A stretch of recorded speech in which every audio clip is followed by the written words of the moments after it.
चलो गोटे मिनट रे जानिबा केउ प्रधानमंत्री को समय रे स्टॉक मार्केट केते रिटर्न देइथिला। इंदिरा गांधी समय रे 15.5% स्टॉक मार्केट रिटर्न देइथिला। राजीव गांधी समय रे 18.4% स्टॉक मार्केट रिटर्न देइथिला। वीपी सिंह समय रे 68% स्टॉक मार्केट बढ़ीथिला जाकि सबुठारु हाईएस्ट थिला। तापर चंद्रशेखर आसिले -3.5% स्टॉक मार्केट डाउन हो जाइतिला। नरसिंह राव आसते 20.18% स्टॉक मार्केट बढ़ीथिला। अटल बिहारी वाजपेयी प्रथम टर्म रे 60 पॉइंट माइनस हो जाइतिला स्टॉक मार्केट। सबुठारु स्टॉक मार्केट रो खराब समय अटल बिहारी वाजपेयी समय रे थिला।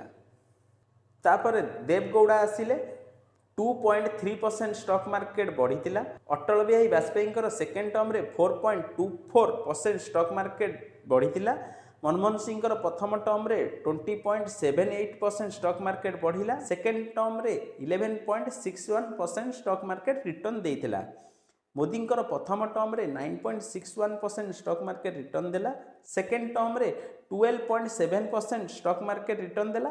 देखिबार अछि थर्ड टर्म रे केते रिटर्न देई पारुछि स्टॉक मार्केट। एई भलिया इन्फॉर्मेशन पई मते लाइक शेयर एवं सब्सक्राइब करि नियंतु।